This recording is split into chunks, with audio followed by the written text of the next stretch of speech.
한국실천신학회가 87회 정기학술대회를 개최했습니다. 개회에 비해서 서울신대 조기현 교수는 AI 기술이 우리 삶에 깊숙이 들어와 있는 상황이라며 이럴 때일수록 목회자와 신학자들의 역할에 대해 생각해야 한다고 설교했습니다. 학술대회에서는 장신, 감신, 총신, 서울신대의 분과별 전문 교수진들이 강사로 나서 나노사회의 공동체성 회복과 실천신학적 과제를 주제로 발표했습니다.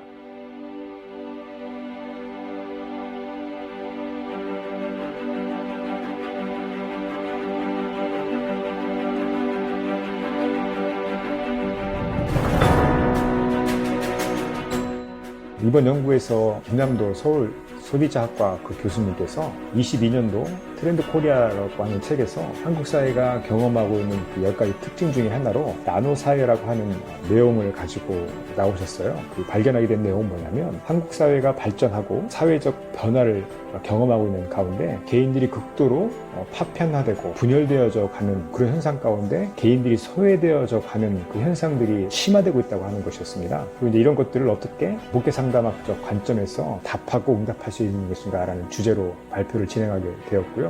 나노 사회에서 갖게 되는 인간 소외 현상이라고 하는 것들이 우리가 인간이 지녀야 할 인간 존엄성이라든가 또 인간 가치를 극히 훼손시키는 파편화된 현상으로서의 인간 소외가 굉장히 심화되고 있다고 하는 그런 위기의식에서 연구를 좀 진행하게 되었습니다. 이런 관점에서 목회 상담의 역할 이런 것들이 우리에게 어떻게 접근되어져야 하는가라는 주제였습니다. 그래프에 보시는 것처럼 1인 가구는 점점 증가해서 30%가 훌쩍 넘었고요. 4인 가족은 계속 줄어서 10%가 채 안 됩니다. 지금도 우리가 TV를 보면 4인 가족 기준으로 김장비 얼마, 4인 가족 기준으로 명절비 얼마 이렇게 얘기를 하지만 4인 가족은 더 이상 우리나라를 대표하는 가족이 아니라고 하는 것이고요. 혼자 사는 사람들이 훨씬 더 많다는 겁니다. 그렇다면 1인 가구, 혼자 사는 사람들의 삶은 어떨까요? 우리가 그냥 막연하게 생각해보면 혼자 재밌게 잘 살 수도 있고 뭔가 세련돼 보일 수도 있지만 이것은 서울시에서 1인 가구에 대한 조사를 한 겁니다. 맨 위에 보시면 13.6%, 14%가 사회적으로 고립되어 있다 이렇게 표현하고 있죠. 이게 사회적으로 고립되어 있는 것은 어떻게 조사하느냐 하면 정말 어려울 때 이야기 상대가 있는지 그리고 갑자기 필요할 때 집안일 부탁할 사람이 있는지 이게 현실적으로 이제 그렇게 도움을 요청하기 때문에 그런 질문을 하는 것이고요. 세 번째가 갑자기 돈이 필요할 때 급전이 필요할 때 돈 빌려줄 사람이 있는지를 물어보는 것인데 세 가지 다 없다고 대답한 사람이 14%란 얘기예요.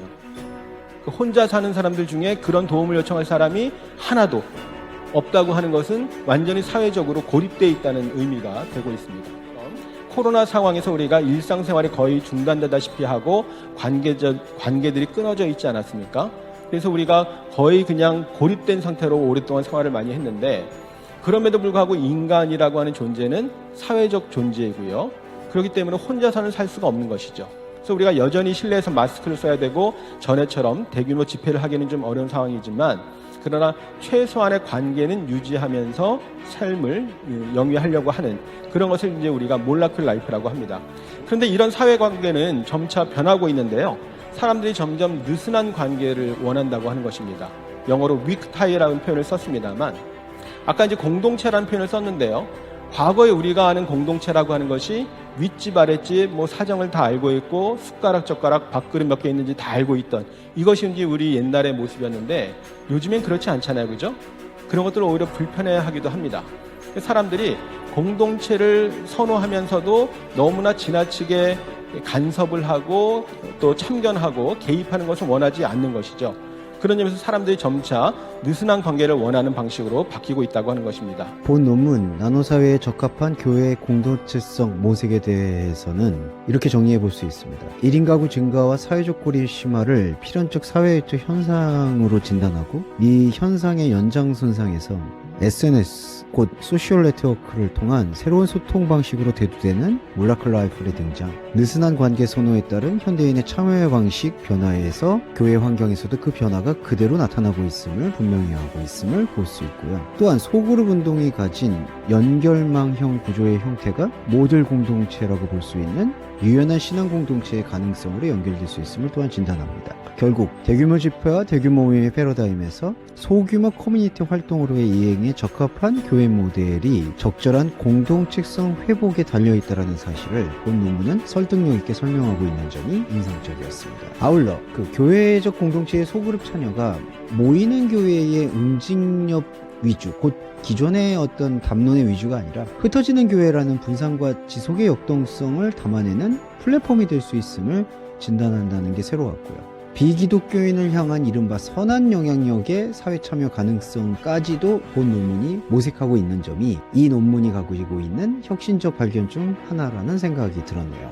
이렇듯 본 논문은 한국교회의 신학, 목회, 교회 현장의 중심에 서 있는 한 신학적 존재자의 고민과 통찰, 아울러 대안 제시까지 적절히 녹여든 성찰의 글이라는 생각을 가져보게 되었습니다. 거기서 몇 가지 나눔의 토론의 주제는 이와 같은데요. 첫 번째는 현대사회에서의 소그룹이 유의미한 교회 공동체의 대안이 될 수 있다는 점에 대해 10분 공감하는데, 그렇지만은 이것은 기존의 신앙생활을 지속하는 공동체에게만 유효한지에 대한 의문이 들었고요. 이러한 소그룹의 플렉시빌리티가 비기독교인이나 흔히 말하는 가난한 교인들에게도 소통하고 영향력을 미칠 수 있는 방안이 있다면 무엇이 있을지에 대한 궁금증이 생긴 게 그 하나고요. 두 번째로 교회와 사회적 가교 역할에 소그룹이 중요한 역할을 하는 것임은 분명하지만 지금의 한국교회가 보여주고 있는 형태는 모이기 위한 응집적 수단이 여전히 강고한 편이다라는 것을 간과할 수가 없기 때문에 기존의 교회 안에 장착된 그 모이는 수단으로서의 소그룹 형태를 발전적이고 비판적으로 계승하는 의미로서의 소그룹이 어떻게 가능한지 그 패러다임에 대해서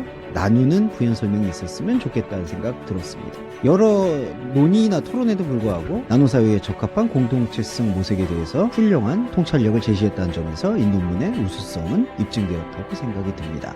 나노사회로 읽히는 관계 해체의 시대에 공동체로 존재하는 교회는 어떻게 지속할 것인가 라는 질문으로 논의를 시작했습니다. 다만 관계의 파편화 이면에 있는 이 태그의 욕구는 이질성을 배격하는 자기 확증의 편향에도 불구하고 연결의 본성이 소멸되지 않았다는 희망적 단초로 읽힙니다. 돌 하나도 돌 위에 남지 않으리라는 이 성전 공동체의 종말 선언이 몸된 교회를 기대하는 예수의 기다림으로 해석될 때 나노 현상은 인간의 미세한 신음에도 응답하는 하나님의 역동이 세상과 다른 차원의 연결체인 인간 본성을 일깨우는 고립의 섬 혹은 심연의 골방이 될 수 있다고 보여집니다. 이러한 긍정의 관점에서 본 연구는 뿌리로부터 위계적으로 상승하는 수목형 사유와 대척점에서 뿌리 그 자체의 속성에 주목하는 리좀형 사유의 검토를 제시했습니다. 친구로 언명된 그리스도와 성도의 관계를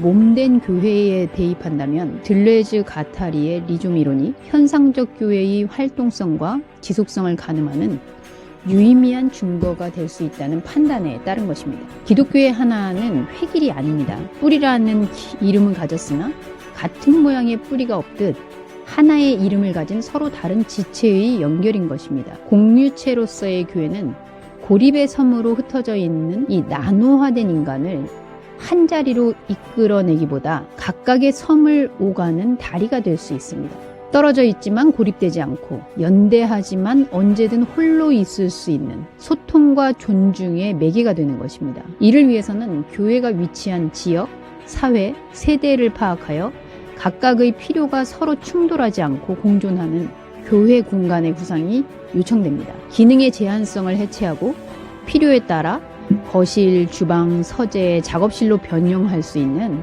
트랜스포밍 스페이스 개념을 고려할 수 있습니다.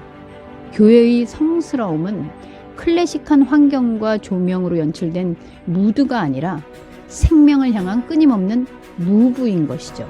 영원 불변의 복음에 눈뜬 초대교회 성도들은 소유가 존재의 증명이 될 수 없음을 인식하고 필요에 따라 물질을 공유합니다. 예수를 대면한 마리아 역시 주변의 비난에도 불구하고 향유는 간직할 재산이 아니라 쏟아져 부어지는 향기임을 천명하죠. 유형의 교회 공간은 무형의 가치를 드러내기 위해 날마다 죽고 새로운 피조물로 거듭나는 해체와 공유의 숨쉬기를 지속해야 하는 것입니다. 오늘 저는 나노사회 파편화를 극복한 기독교의 영성과 리더십이라는 제목으로 제가 준비한 논문을 발표하겠습니다.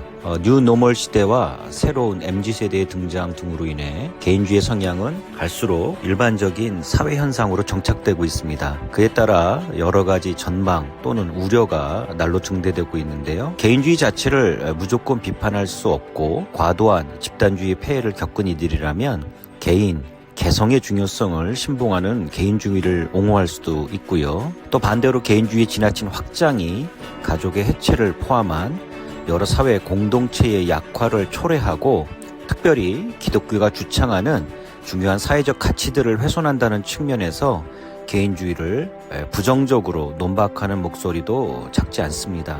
이런 면에서 이제 개인주의는 그 자체로 윤리적 판단을 내릴 수 없는 가치 중립적 요소라고 저는 생각합니다. 이처럼 쉽게 설명할 수 없는 개인주의가 한국 사회 그리고 한국 교회의 존재 방식을 완전히 바꾸는 매우 중요한 결정적 요인으로 작용하고 있으며 그에 따라 교회의 목회 철학과 방향, 신학과 영성의 재구성에도 중요한 잣대와 토대를 제공하고 있습니다. 본 논문은 이런 점에 기반하여 여러 가지 내용을 살펴보려고 합니다.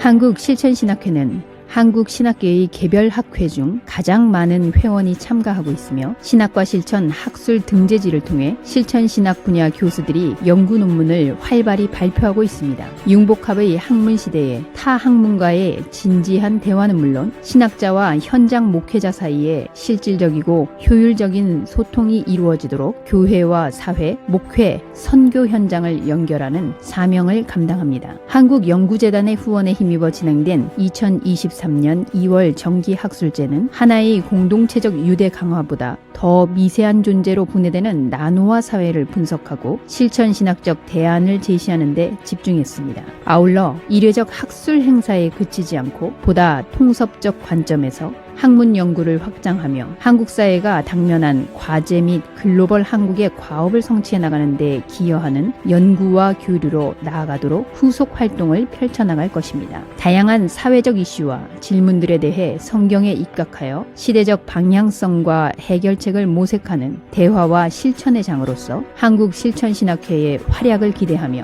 지속적인 관심과 동행을 부탁드립니다.